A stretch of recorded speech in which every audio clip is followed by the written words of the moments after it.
મિત્રો, એક વખત કલેક્ટર તેમની ગાડીમાં પોતાની પત્ની સાથે જઈ રહ્યા હતા ત્યારે રસ્તાની બાજુમાં એક મહિલા શાકભાજી વેચી રહી હતી। કલેક્ટર સાહેબની નજર અચાનક તે મહિલા પર પડે છે અને તેઓ તેને જુએ છે। તેઓ ગાડી ઊભી રખાવીને નીચે ઉતરે છે અને તે મહિલા તરફ જવા લાગે છે। મહિલા જેવી તે વ્યક્તિને જુએ છે કે તેનો ચહેરો છુપાવવાની કોશિશ કરે છે, પરંતુ કલેક્ટર તેને કહે છે કે હું તને ઓળખી ગયો છું, મોં સંતાડવાની જરૂર નથી। ત્યારે તે મહિલા જોર જોરથી રડવા લાગે છે અને હાથ જોડીને માફી માંગવા લાગે છે। તો મિત્રો, આખરે એ મહિલા કોણ હતી અને કલેક્ટર સાહેબની સામે આ રીતે કેમ રડી રહી હતી, તે બંને વચ્ચે આખરે શું સંબંધ હતો, તે બધું જ તમને આગળ કહાનીમાં જાણવા મળશે। તો મિત્રો, આજની કહાની ધ્યાનપૂર્વક અંત સુધી અવશ્ય સાંભળજો। તો મિત્રો, વિડીયોમાં આગળ વધીએ તે પહેલાં તમને વિનંતી છે કે અમારી ચેનલને સબસ્ક્રાઇબ પણ જરૂરથી કરી લેજો અને વિડીયોને લાઇક કરી શેર પણ જરૂરથી કરજો।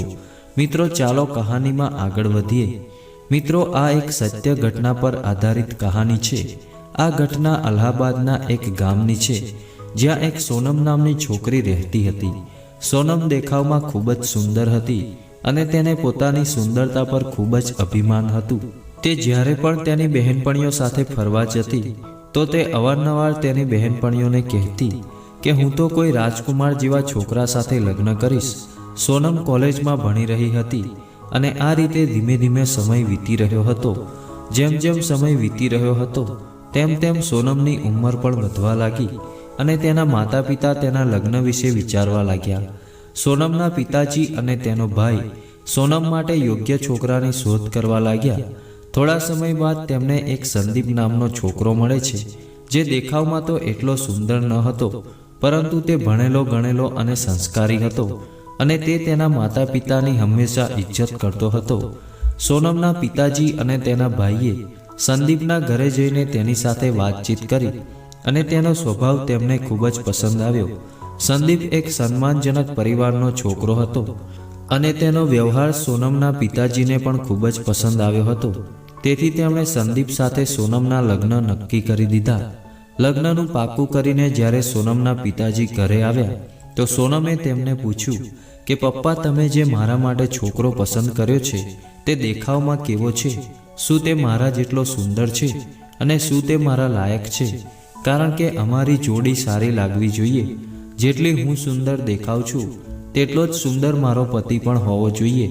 સોનમની આ વાત સાંભળીને તેના પિતાજી તેને સમજાવતા કહે છે, બેટા, સુંદરતા એટલી મહત્વપૂર્ણ નથી, પરંતુ જે છોકરો મેં તારા માટે પસંદ કર્યો છે તે લાખોમાં એક છે। એક સારા જીવનસાથી માટે સુંદરતાથી વધારે તેના વિચાર, માન, સન્માન અને તારી ઇજ્જત કરે તે જરૂરી છે। સોનમ તેના પિતાજીની આ વાતો સાંભળીને થોડી ઉદાસ થઈ જાય છે। ત્યારે જ સોનમનો ભાઈ તેને સંદીપનો ફોટો બતાવે છે। જ્યારે સોનમ તે તસવીર જુએ છે તો ખૂબ જ ઉદાસ થઈ જાય છે અને વિચારવા લાગે છે કે આ છોકરા સાથે હું કેવી રીતે લગ્ન કરીશ અને તેની સાથે હું મારું જીવન કેવી રીતે વ્યતીત કરીશ। સોનમ આ વિચારોમાં ખૂબ જ પરેશાન થઈ જાય છે। ત્યારે તેનો ભાઈ તેને સમજાવતા કહે છે કે જો બહેન, આ છોકરો ભણેલો ગણેલો છે અને સરકારી નોકરીની તૈયારી કરી રહ્યો છે અને થોડા મહિનાઓ પછી તે સરકારી નોકરી પણ મેળવી લેશે, તે તને આખી જિંદગી ખુશ રાખશે અને તને ક્યારેય પણ કોઈ ચીજની કમી નહીં આવવા દે। પરંતુ મિત્રો, સોનમ હજુ પણ તે છોકરાની સુંદરતાને લઈને પરેશાન હતી અને તેની જોડે લગ્ન કરવા માંગતી ન હતી। મિત્રો, તમે જોયું હશે કે મોટા ભાગે ગામડામાં છોકરીઓને તેમની મરજીથી લગ્ન કરવાની આઝાદી ખૂબ ઓછી મળે છે। આ છોકરીઓને તેમના માતા પિતા અને ઘરવાળાના નિર્ણયનું પાલન કરવું પડે છે અને સોનમ પણ આવી સ્થિતિમાં હતી। તેણે તેના પિતા અને ભાઈ સામે તેની નારાજગી વ્યક્ત ના કરી અને ચૂપચાપ લગ્ન કરવા માટે તૈયાર થઈ ગઈ। ધીમે ધીમે સમય વીતતો ગયો અને સોનમના લગ્નનો દિવસ નજીક આવી ગયો। લગ્નની તૈયારીઓ જોરશોરથી ચાલી રહી હતી। સોનમ તેના રૂમમાં બેસીને દુલ્હનના કપડાં પહેરીને તૈયાર થઈ રહી હતી। ઘરમાં ખુશીઓનો માહોલ હતો અને સગા સંબંધીઓ પણ આવવાના શરૂ થઈ ગયા હતા। ચારે બાજુ હસી ખુશીની વાતો થઈ રહી હતી અને થોડા સમયમાં જાન પણ દરવાજે આવી ગઈ। વરરાજાનું સ્વાગત પૂરા માન સન્માન સાથે કરવામાં આવ્યું અને હવે તે સમય પણ આવી ગયો કે જ્યારે વરમાળા પહેરાવવાની રસમ થવાની હતી, સોનમ દુલ્હન બનીને તૈયાર થઈને સ્ટેજ પર પહોંચી, પરંતુ તેના ચહેરા પર થોડી ઉદાસી સાફ નજર આવી રહી હતી. સ્ટેજ પર પહોંચતાની સાથે જ સોનમની પહેલી નજર વરરાજા પર પડી, જેને જોઈને તેના મનમાં અનેક પ્રકારના વિચારો આવવા લાગ્યા. જ્યારે વરમાળાની રસમ શરૂ થવાની હોય છે, ત્યારે સોનમ સ્ટેજ પર જ છોકરાને જોઈને અચાનક જ ગુસ્સે થઈ જાય છે અને તે વરમાળા પહેરાવવાથી ઇનકાર કરી દે છે અને કહે છે કે પિતાજી, હું આ છોકરા જોડે લગ્ન નહીં કરું. ફોટામાં તો છોકરો ઠીકઠાક લાગી રહ્યો હતો, પરંતુ અસલમાં જોવા પર બિલકુલ પણ સારો લાગી રહ્યો નથી. આ છોકરો ખૂબ જ કાળો છે અને જો હું આની સાથે લગ્ન કરીશ તો હું મરી જઈશ. જો તમે મને જબરજસ્તી તેની સાથે લગ્ન કરાવશો તો હું આત્મહત્યા કરી લઈશ. સોનમની આ વાત સાંભળીને આખો માહોલ તણાવપૂર્ણ બની જાય છે અને લગ્નમાં આવેલા તમામ સગા સંબંધીઓ અને મહેમાનો હેરાન રહી જાય છે. સોનમના પિતાજી અને તેનો ભાઈ તેને સમજાવવાની ખૂબ જ કોશિશ કરે છે, પરંતુ સોનમ પોતાની જીદ પર અડી રહે છે અને તે એક જ વાત કહે છે કે તે ક્યારેય પણ આ છોકરા જોડે લગ્ન નહીં કરે, કારણ કે તેના માટે બહારનું રૂપ રંગ વધારે મહત્વપૂર્ણ હતું. મિત્રો, આપણા સમાજનું એક કડવું સત્ય એ પણ છે કે જ્યાં ઘણીવાર બહારની સુંદરતાને અંદરના ગુણોની સરખામણીમાં વધારે મહત્વ આપવામાં આવે છે. મિત્રો, જ્યારે સોનમે લગ્ન કરવાથી સાફ ઇનકાર કરી દીધો તો વરરાજા અને તેના પિતાજી ખૂબ જ ઉદાસ થઈ જાય છે. પરંતુ વરરાજા એટલે કે જે સંદીપ હતો, તે ખૂબ જ સમજદાર અને ભણેલો ગણેલો હતો. તે ચૂપચાપ સોનમની વાતોને સાંભળતો રહ્યો અને કોઈ પણ પ્રતિક્રિયા ન આપી. તે જાણતો હતો કે જબરજસ્તી કોઈની સાથે સંબંધ બનાવવાથી કોઈ ફાયદો થતો નથી. તેના પિતાજીએ સોનમના પિતાજીને કહ્યું કે તમે અમને આ વાત પહેલાં કેમ ન જણાવી કે તમારી દીકરીને આ વાતથી પરેશાની થઈ શકે છે. અમારો છોકરો થોડો શ્યામવર્ણી છે અને સુંદર નથી. સોનમના પિતાજી અને તેના ભાઈ બંને તેને સમજાવવાની ખૂબ જ કોશિશ કરી, પરંતુ સોનમ તેની જીદ પર અડગ રહી અને તે તેના પિતાજીની કોઈ વાતને માનવા તૈયાર ન હતી. સંદીપના પિતાજીએ પણ સોનમને સમજાવવાનો પ્રયત્ન કર્યો અને કહ્યું કે દીકરી, તારા ઘર આંગણે જાન આવી છે, તું લગ્ન કરી લે. પરંતુ સોનમ કોઈની એક પણ વાત માનવા તૈયાર ન હતી. આખરે સંદીપ અને તેનો પરિવાર જાન લઈને પાછા ફરવાનો નિર્ણય કરે છે. આ ઘટનાથી બંને પરિવારો વચ્ચે તણાવ પેદા થઈ જાય છે અને લગ્નનો જે હસી ખુશીનો માહોલ હતો તે ખૂબ જ ખરાબ બની જાય છે. મિત્રો, સોનમનો આ નિર્ણય તેની જિંદગીમાં આગળ ચાલીને ક્યાં વળાંક લેવાનો હતો તે જાણવા માટે આ કહાનીમાં અંત સુધી બન્યા રહેજો. આ તરફ સોનમના પિતા અને સોનમનો ભાઈ જોર જબરજસ્તી કરીને તેને લગ્ન કરવા માટે મનાવવાની કોશિશ કરી રહ્યા હતા અને કહી રહ્યા હતા કે આપણી આબરૂનો સવાલ છે. જો આજે તું લગ્ન નહીં કરે અને આ જાન પાછી ચાલી જશે તો સમાજમાં આપણે ખૂબ જ બદનામ થઈશું. આ રીતે સોનમને જ્યારે સમજાવી રહ્યા હતા ત્યારે ગામના અમુક લોકોએ પોલીસને ફોન કરી દીધો અને સૂચના આપી કે અહીં લગ્નમાં ઝઘડો થઈ રહ્યો છે અને છોકરી લગ્ન કરવા માટે ના પાડી રહી છે. થોડાક સમયમાં પોલીસ પણ ત્યાં પહોંચી ગઈ. પોલીસ દ્વારા સોનમના પિતા અને ભાઈને સમજાવવામાં આવ્યા કે જો છોકરી લગ્ન કરવા માટે રાજી નથી તો તમે તેના જબરજસ્તી લગ્ન ના કરાવી શકો. તેને લગ્ન ના કરવા હોય તો તે તેની મરજી છે અને આ તેનો અધિકાર છે. સોનમના પિતા અને તેનો ભાઈ લાચાર બની ગયા અને મજબૂરીમાં વરરાજાને જાન લઈને પાછા ફરવું પડ્યું. પરંતુ જ્યારે જાન પાછી ફરી રહી હતી અને ગામમાંથી બહાર નીકળી રહ્યા હતા ત્યારે તે જ ગામનો એક ગરીબ ખેડૂત સંદીપના પિતા પાસે આવે છે અને કહે છે, જો તમને કોઈ આપત્તિ ના હોય તો હું તમારી જોડે કંઈક વાત કરવા માંગુ છું. જો તમને ખોટું ન લાગે તો હું તમને કંઈક કહેવા માંગુ છું. સંદીપના પિતાએ નિરાશાભર્યા શબ્દોમાં કહ્યું કે હવે બધું બરબાદ થઈ ગયું છે. આનાથી વધારે અમારી બદનામી શું હોઈ શકે અને આનાથી વધારે ખોટું અમારી સાથે શું હોઈ શકે. ત્યારે તે ખેડૂત કહેવા લાગ્યો કે જો તમે મારી વાત માનશો તો તમારે જાન લઈને પાછા નહીં ફરવું પડે. અને તે ખેડૂત બોલ્યો કે સાહેબ, મારે એક દીકરી છે અને તે વધારે ભણેલી ગણેલી નથી, પરંતુ તે મોટાઓની ઇજ્જત કરવાનું ખૂબ સારી રીતે જાણે છે અને ઘરનું બધું જ કામ કરવામાં સક્ષમ છે. જો તમને ખોટું ન લાગે અને તમારી સહમતિ હોય તો તમે મારી દીકરી સાથે તમારા દીકરાના લગ્ન કરાવીને જઈ શકો છો. હું ગરીબ છું, પૈસા અથવા તો કંઈ પણ દાનમાં નહીં આપી શકું, પરંતુ મારી સંસ્કારી દીકરી તમને આપી શકું છું. મિત્રો, પહેલાંના જમાનામાં જ્યારે કોઈ જાન આવી રીતે પાછી જતી હતી તો ગામના લોકો આવી રીતે પણ મદદ કરતા હતા. અને પછી સંદીપ અને તેના પિતાજી પણ આ લગ્ન કરવા માટે તૈયાર થઈ ગયા. અને પછી તેમણે ખેડૂતની દીકરી સાથે સંદીપના લગ્ન કરાવી દીધા. સંદીપના પિતાજી પણ આ વાતથી ખૂબ જ ખુશ થયા અને વિચારવા લાગ્યા કે જો લગ્ન ના થયા હોત તો તેમની આબરૂનું શું થાત. આ રીતે સંદીપના તે ગરીબ ખેડૂતની દીકરી સાથે લગ્ન થઈ ગયા. આ તરફ સોનમ તેના લગ્ન તોડ્યા બાદ 2 મહિના પછી અલ્હાબાદ ચાલી ગઈ અને એક પ્રાઇવેટ કંપનીમાં નોકરી કરવા લાગી. આ નોકરી કરતા દરમિયાન જ સોનમની મુલાકાત એક છોકરા સાથે થઈ જેનું નામ વિશાલ હતું.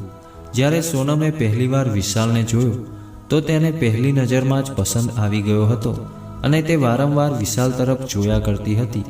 અને ધીમે ધીમે વિશાલને પણ ખબર પડવા લાગી કે સોનમ તેને પ્રેમ કરે છે. આ રીતે ધીમે ધીમે 1 વર્ષ બાદ સોનમ અને વિશાલ વચ્ચે ખૂબ સારી મિત્રતા થઈ ગઈ અને આ મિત્રતા ધીમે ધીમે પ્રેમમાં બદલાઈ ગઈ. સોનમ હવે એમ વિચારીને ખુશ થઈ રહી હતી કે સારું થયું મેં સંદીપ સાથે લગ્ન ના કર્યા, નહીં તો મારી જિંદગી બરબાદ થઈ જાત. અને હવે તે વિચારવા લાગી હતી કે જેવો છોકરો હું ઈચ્છતી હતી તેવો જ છોકરો મને હવે વિશાલના રૂપમાં મળી ગયો છે. હવે મારી જિંદગી હસી ખુશીથી પસાર થશે. પરંતુ તે જાણતી ન હતી કે જેટલો તે વિશાલને સારો સમજી રહી હતી તેટલો સારો તે હતો નહીં. વિશાલ છોકરીઓ સાથે મોજ મસ્તી કરતો હતો અને જુગાર પણ રમતો હતો. તે અનેક છોકરીઓ સાથે અનૈતિક સંબંધ ધરાવતો હતો.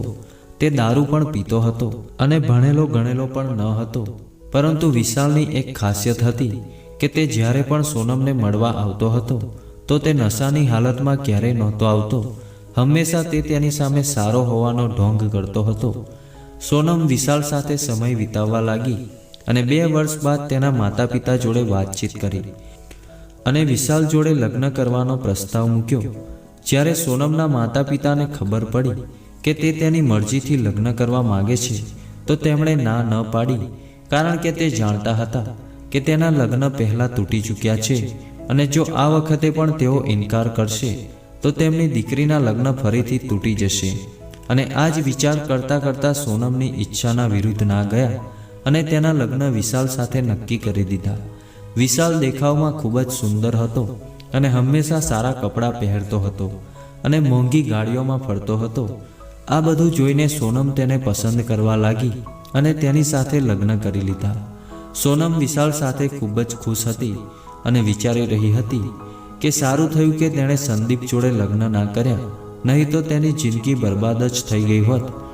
પરંતુ સોનમ એ નહોતી જાણતી કે તેની જિંદગી સંદીપ સાથે નહીં પરંતુ વિશાલની સાથે બરબાદ થવાની હતી. સોનમને આ વાતનો જરા પણ અંદાજો ન હતો. તેના લગ્નને 6 મહિના માંડ વીત્યા હતા અને તેને ખબર પડી કે તેનો પતિ વિશાલ દારૂ પીવે છે, કારણ કે વિશાલ ક્યારેય પણ ઘરે દારૂ પીને આવતો ન હતો. જ્યારે પણ તેને બહાર મોજ મસ્તી કરવી હોય અથવા તો અનૈતિક સંબંધ બનાવવા હોય તો તે હોટલ બુક કરતો હતો અને ત્યાં જ તે બધું કરતો હતો. ધીમે ધીમે આ રીતે 1 વર્ષનો સમય વીતી ગયો અને સોનમે એક સુંદર છોકરાને જન્મ આપ્યો. પરંતુ જેમ જેમ સમય વીતતો ગયો તેમ તેમ વિશાલની હરકતો પણ વધતી ગઈ અને હવે તે સોનમની સામે દારૂ પીને આવવા લાગ્યો અને બીજી છોકરીઓ જોડે ખુલીને વાત પણ કરવા લાગ્યો. જ્યારે પણ સોનમ આ વિશે ટોકતી તો વિશાલ હંમેશા તેના પર ગુસ્સે થઈ જતો અને તેને ધમકી આપતો કે જો આ વાત કોઈને કરી છે તો હું તને મારીને ઘરમાંથી બહાર કાઢી મૂકીશ.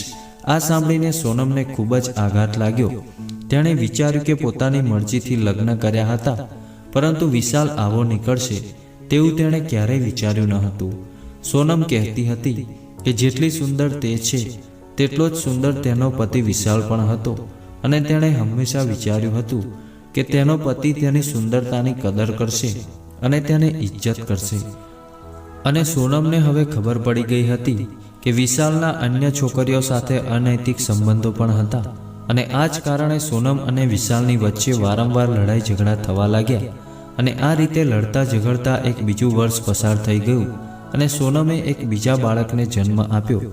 અને હવે સોનમના લગ્નને 3 વર્ષ થઈ ચૂક્યા હતા, પરંતુ તેની હાલત દિવસે ને દિવસે ખરાબ થઈ રહી હતી. તે પૂરી રીતે તેની જાતને મજબૂર અને લાચાર મહેસૂસ કરવા લાગી હતી. સોનમ વિશાલને છોડીને પણ જઈ શકતી ન હતી અને તેની જીવનમાં ચાલી રહેલા દુઃખ અને પરેશાની વિશે તેના માતા પિતાને પણ કહી શકતી ન હતી, કારણ કે તેણે પોતાની મરજીથી લગ્ન કર્યા હતા અને જે કંઈ પણ તેની સાથે થઈ રહ્યું હતું એ તેના ઘરવાળાને જણાવવા માંગતી ન હતી. તેના મનમાં એક ડર હતો કે તેના માતા પિતા તેને ટોણા મારશે અને કહેશે કે તે તારી મરજીથી લગ્ન કર્યા છે તો આ તારી જવાબદારી છે. અને આ જ ડરના કારણે સોનમે તેના દુઃખ અને તકલીફો જાતે જ સહન કરવાનો નિર્ણય કરી લીધો. ધીમે ધીમે ઝઘડા અને તણાવ વધતો ગયો અને વિશાલ દારૂ પણ ખૂબ જ પીવા લાગ્યો હતો અને આ કારણે ઘરમાં રોજ લડાઈ ઝઘડા થઈ રહ્યા હતા. આ રીતે વિશાલ પાસે કંઈ પણ બચ્યું ન હતું. હવે તેની પાસે એટલા પણ પૈસા ન હતા કે તે તેના બાળકોની સાર સંભાળ રાખી શકે. સોનમની જિંદગી પૂરી રીતે બરબાદ થઈ ચૂકી હતી. ત્યારે સોનમે તેના બાળકોના ભવિષ્ય વિશે વિચારીને વિશાલથી અલગ થવાનો નિર્ણય લીધો. તે વિચારવા લાગી કે આ રીતે જિંદગી ચાલશે તો તેના બાળકોના ભવિષ્યનું શું થશે. તે આ બધી ઝંઝટમાંથી બહાર નીકળવા માંગતી હતી. 2 બાળકો સાથે કોઈ પણ મહિલાનું જીવન મુશ્કેલ બની જાય છે અને સોનમની પણ આવી જ હાલત થઈ ગઈ હતી. અને આખરે એક દિવસ તે સાસરું છોડીને અલ્હાબાદમાં એક ભાડાના રૂમમાં રહેવા લાગી. હવે સોનમને સમજમાં આવી ગયું હતું કે પોતાના બાળકોની પરવરિશ કરવા માટે કામ કરવું પડશે અને તે રૂમમાં ભાડે રહેતી હતી. તે રૂમની બહાર જ રસ્તા પર એક શાકભાજીની નાનકડી દુકાન લગાવી દીધી અને તેને તેમાંથી રોજ 500,000 રૂપિયાની કમાણી થઈ જતી હતી, જેનાથી તે તેનો અને તેના બાળકોનો ખર્ચ ચલાવી રહી હતી. અને આ કમાણીમાંથી થોડા પૈસાની બચત કરીને બેંકમાં પણ જમા કરાવી રહી હતી. શાકભાજી વેચતા થોડા મહિના પસાર થયા અને અચાનક સોનમને ખબર પડી કે તે છોકરો જેની સાથે તેના પહેલા લગ્ન નક્કી થયા હતા, જેની સાથે લગ્ન કરવાનો તેણે ઇનકાર કર્યો હતો, તે હવે કલેક્ટર બની ચૂક્યો હતો. સોનમ પોતાની કિસ્મતને કોસવા લાગી અને વિચારવા લાગી કે કાશ તેના પિતાજીની વાત માની લીધી હોત. આ તરફ સંદીપ જે હતો તે એક કલેક્ટર બની ચૂક્યો હતો અને તે પોતાની પત્નીને સરકારી ગાડીમાં બેસાડીને લઈને જઈ રહ્યો હતો. આગળ રસ્તામાં ટ્રાફિક જામ થઈ ગયું હતું, તેથી તેણે ગાડી સાઈડમાં લગાવી હતી. સંદીપ આજુબાજુ જોવા લાગ્યો અને કંઈક ખાવા માટે વિચારી રહ્યો હતો. ત્યારે જ તેની નજર શાકભાજીની દુકાન પર પડી કે જ્યાં એક મહિલા શાકભાજી વેચી રહી હતી અને તે મહિલા બીજું કોઈ નહીં પરંતુ સોનમ હતી. સંદીપ પહેલાં તો થોડો વિચારમાં પડી ગયો કે શું ખરેખર આ તે જ સોનમ છે જેની સાથે તેના લગ્ન નક્કી થયા હતા અથવા તો કોઈ બીજું છે. પરંતુ જ્યારે તેણે ધ્યાનથી જોયું તો તેને વિશ્વાસ આવી ગયો કે આ એ જ સોનમ છે. આ જોઈને સંદીપને અંદરથી ખૂબ જ અજીબ લાગ્યું અને તે વિચારવા લાગ્યો કે એક સમય હતો જ્યારે તે સોનમ સાથે લગ્ન કરવા માંગતો હતો.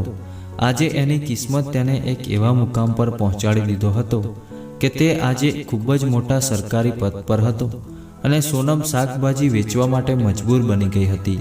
સંદીપના મનમાં અનેક પ્રકારના વિચારો આવવા લાગ્યા.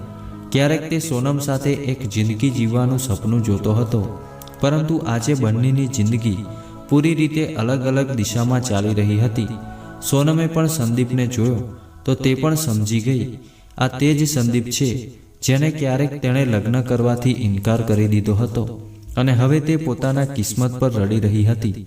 પરંતુ તે જાણતી હતી પછતાવો કરવાથી કંઈ બદલાવાનું નથી. સંદીપ થોડીવાર તેની સામે જોતો રહે છે અને પછી કંઈ પણ કહ્યા વગર તેની ગાડીમાં બેસી ગયો અને આગળ વધી ગયો.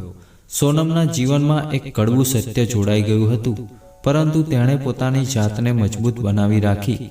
તે જાણતી હતી કે હવે તેણે માત્ર તેના બાળકો માટે જીવવાનું હતું અને આ નવા મૂળને પણ તેની જિંદગીનો હિસ્સો માનીને આગળ વધવાનું છે. મિત્રો, આજની કહાનીમાંથી આપણને ઘણું શીખવા મળે છે. સોનમને તેની સુંદરતા અને રૂપ પર ખૂબ જ ઘમંડ હતો અને તે ઘમંડ તૂટી ગયો. અંતમાં તે સુંદરતા તેને ક્યાંય કામમાં આવી નહીં. તેથી મિત્રો, અહીં સમજવું જરૂરી છે કે માત્ર ચહેરો અને રૂપ તમારી જિંદગી નથી ચલાવી શકતા. જ્યારે પણ તમારા લગ્ન નક્કી થાય તો તમારે તે જોવું જોઈએ કે સામેવાળી વ્યક્તિ તમારી સાથે જિંદગીભર દરેક પરિસ્થિતિમાં તમારી સાથે ઊભી રહેશે કે નહીં. તે તમારું સન્માન જાળવશે કે નહીં. કોઈ પણ છોકરો તમને મોંઘી ગાડીઓમાં ફેરવે કે ન ફેરવે, મોટી મોટી હોટલોમાં ખાવાનું ખવડાવે કે ન ખવડાવે, પરંતુ જો તે તમારું માન સન્માન કરે, તમારી ઇજ્જત કરે, તો તે જ સાચો જીવનસાથી છે. એક છોકરો જે પોતાની પત્નીની ઇજ્જત કરવાનું જાણે છે, તે ક્યારેય પણ કોઈ પણ મહિલા સાથે ખરાબ વ્યવહાર નથી કરી શકતો. મિત્રો, આજની કહાનીનો ઉદ્દેશ તમારી ભાવનાઓને અથવા લાગણીઓને ઠેસ પહોંચાડવાનો નથી, પરંતુ આજની કહાનીનો ઉદ્દેશ માત્ર તમને જાગૃત અને સતર્ક કરવાનો છે. મિત્રો, આશા છે કે આ કહાનીથી તમને ઘણું બધું શીખવા મળ્યું હશે. જો આ વિડીયોથી તમે પ્રભાવિત થયા હોય તો અમારી ચેનલને લાઇક, શેર અને સબસ્ક્રાઇબ જરૂરથી કરી દેજો. અને આજની કહાની વિશે તમારો શું અભિપ્રાય છે તે કોમેન્ટ બોક્સમાં જરૂરથી જણાવજો. ફરીથી મળીશું એક નવી કહાની સાથે. જય શ્રી કૃષ્ણ. હર હર મહાદેવ. મિત્રો.